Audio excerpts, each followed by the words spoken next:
Let me guess, you can understand English speakers perfectly well when they talk at this speed. However, when they speed up and they start using slang and they kind of don't finish the thoughts, it's all a bit mumbly and jumbly and you don't really know, is that a phrasal verb, is that an idiom, I don't really know what you're saying. It's harder to understand them. Let me help.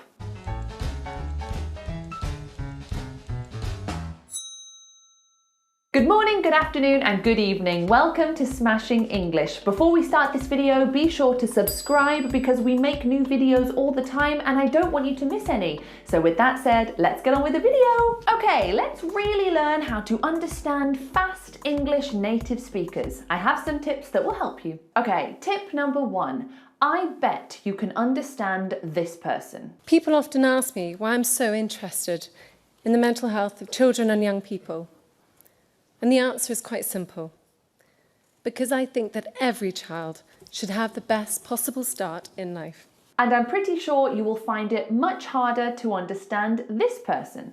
I know other girls in relationships let these things slide and, let their boyfriends text every Tom, Dick and Harry. Let's try another example. Can you understand this person? The goal, the objective of economic policy should be collective well-being.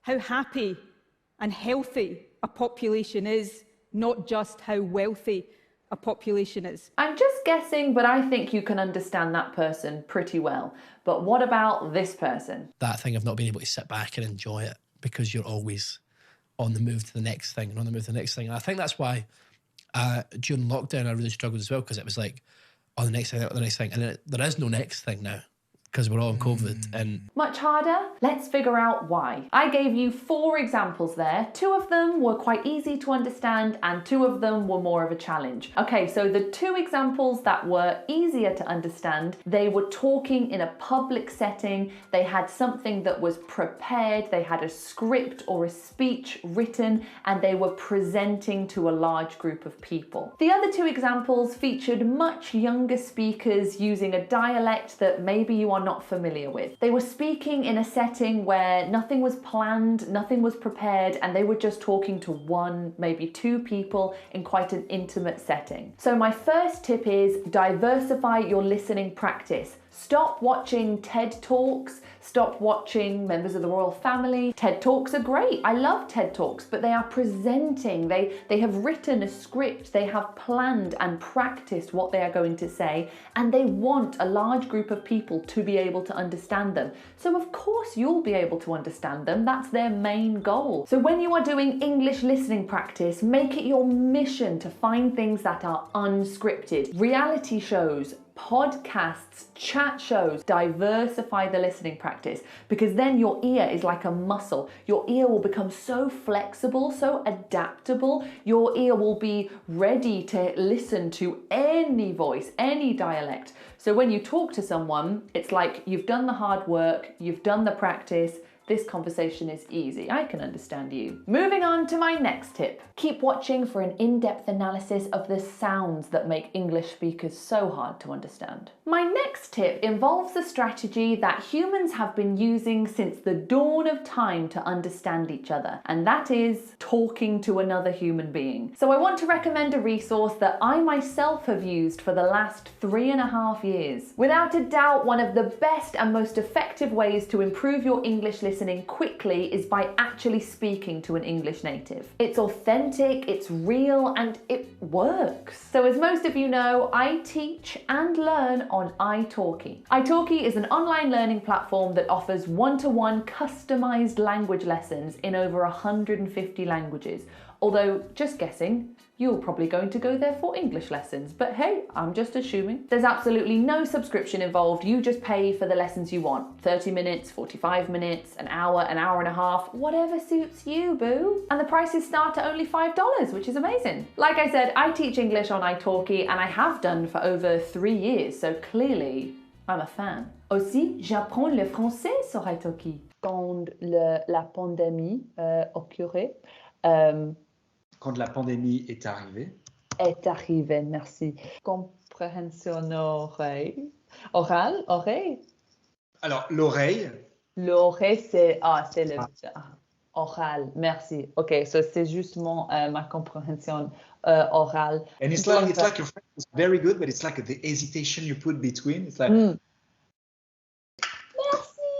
And it's great because I'm able to choose from a huge variety of teachers that are different ages, they have different accents, different speech patterns, different specialities. So if you're struggling with a particular accent, find a teacher on italki with that accent and you will notice how quickly that accent becomes less and less confusing because you are actually interacting with it. When you actually engage with a human who is using their authentic accent, pace and speech patterns, it's so much easier to decipher what they're actually talking about. And luckily for you, I have an excellent offer. Use the link in the description to start browsing for a teacher that suits you. And if you buy $10 worth of italki credits, you can get another $5 for free using my exclusive promo code. You are welcome. But go quickly because this amazing deal is only available to the first 50 users that get it. So go, go, go, go. Okay, tip number 3. Let's talk about the practicalities here because I truly think that this is the main reason why understanding fast English is so hard. And it's all because of linking. It's because of those annoying linking sounds that everybody does.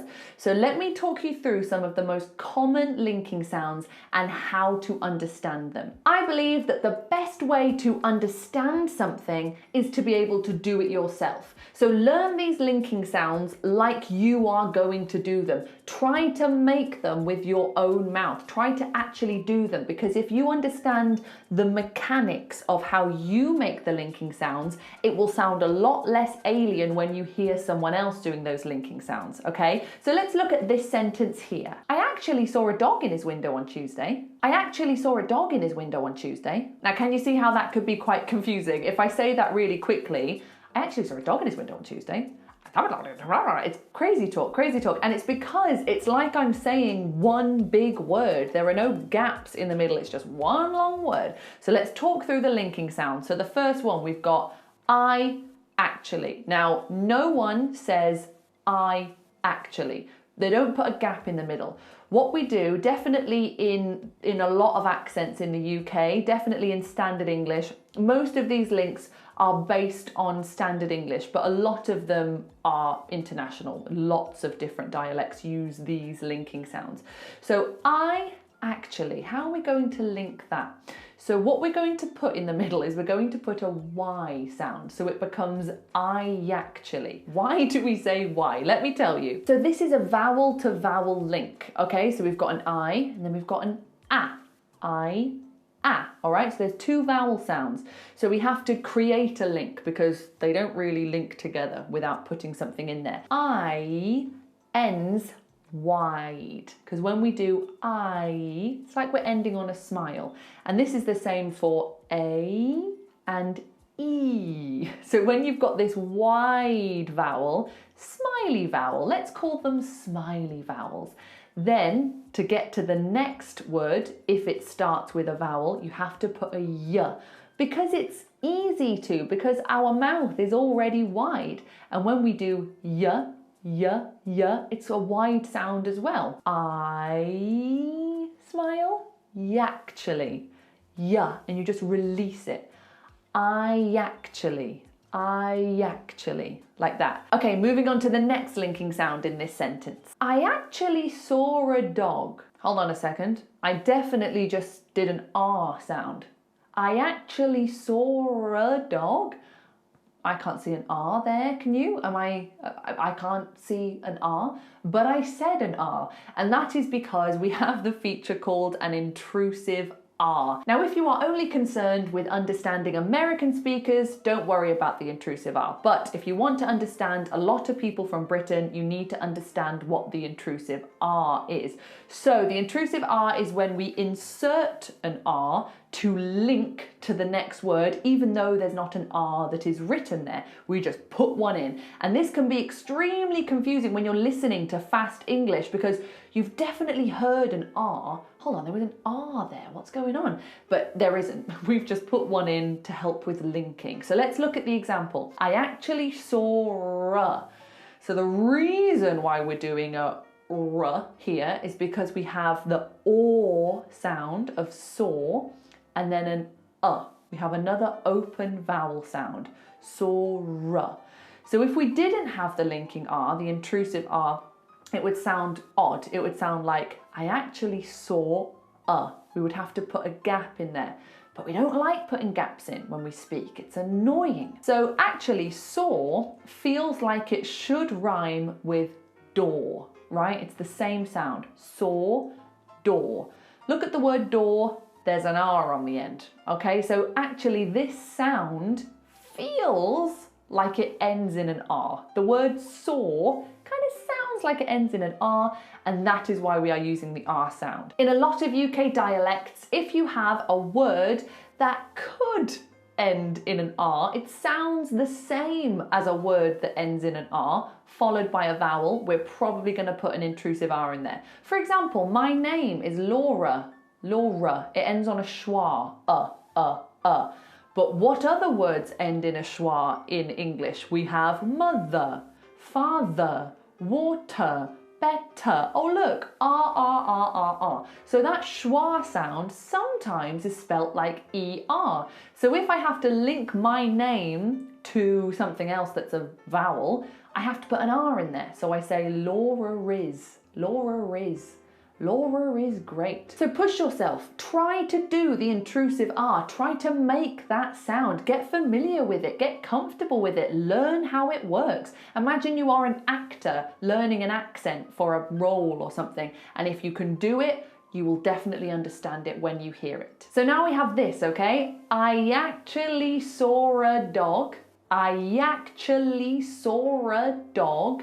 Now the next link is a little bit easier because we have a hard consonant, dog, and then a vowel. When you've got that hard consonant followed by a vowel, just push the two together like it's one word. So instead of saying dog in, you're going to say doggin.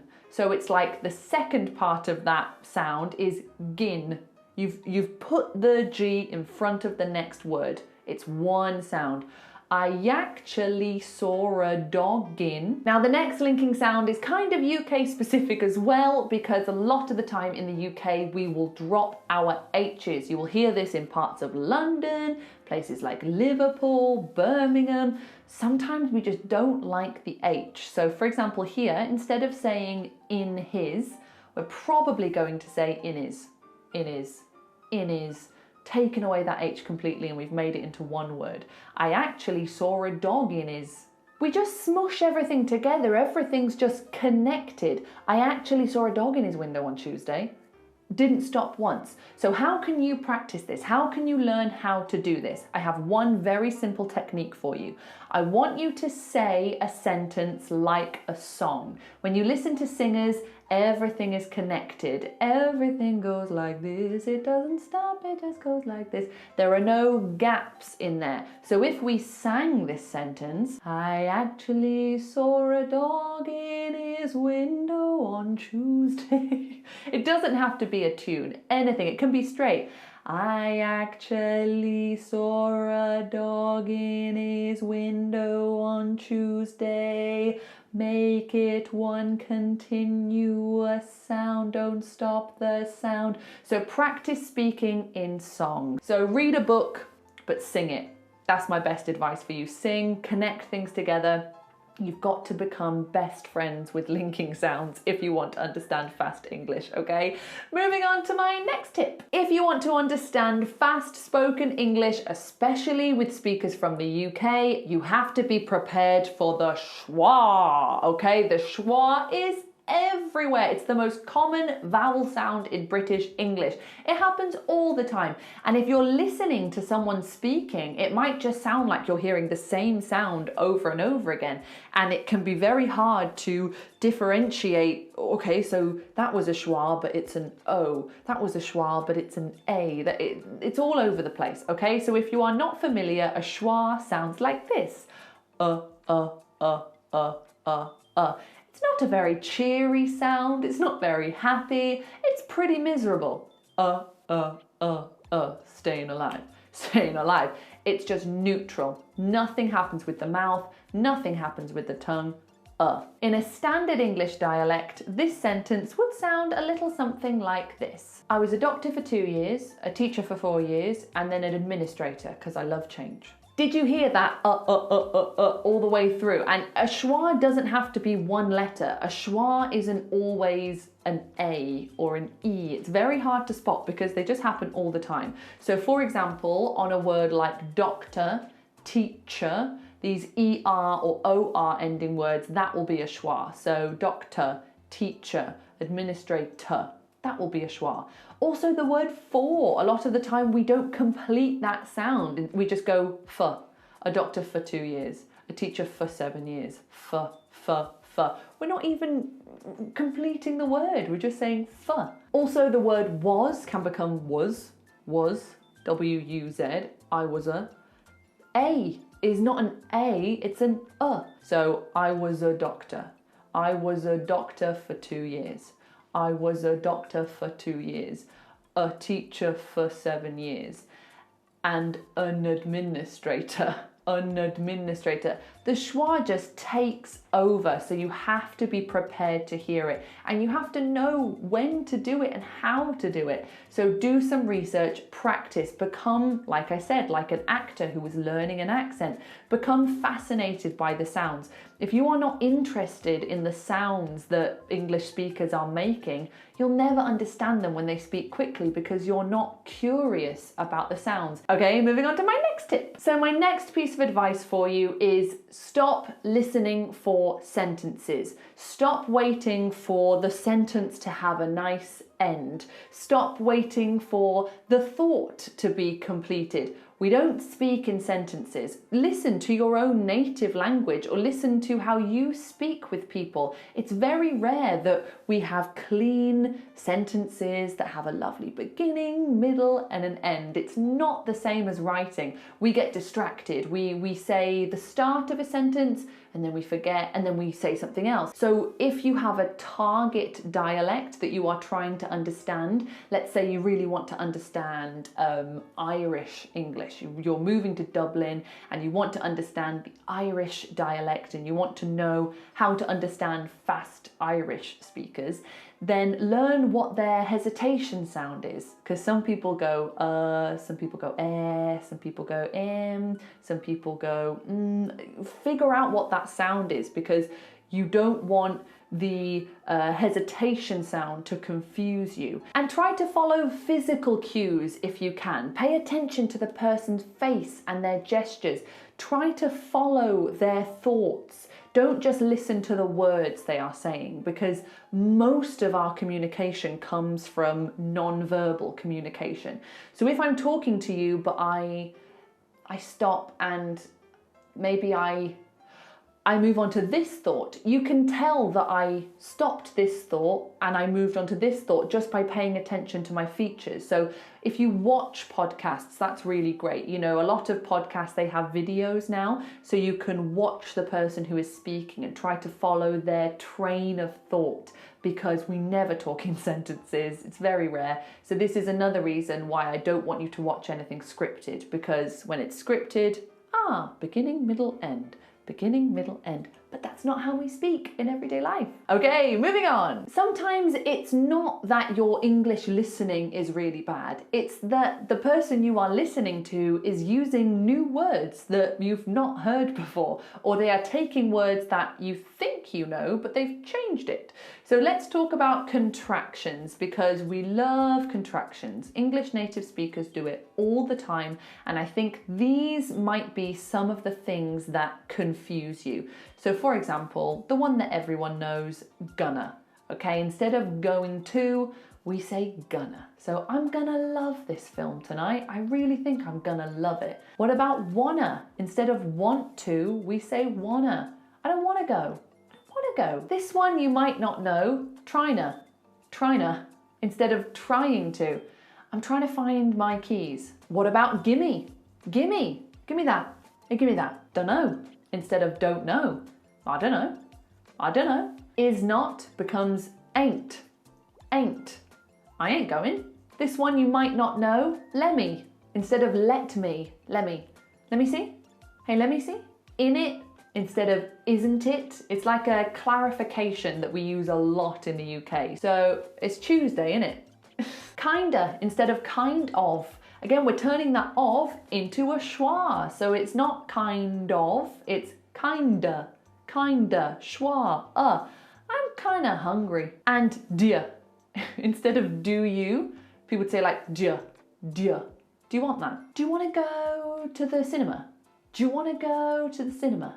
Do you want to go to the cinema? You've got to learn these contractions. You've got to be familiar with them because they happen a lot, and I don't want that to confuse you when people are talking in fast English. So in conclusion, if you want to understand fast English native speakers, you need to learn the sounds that they are making.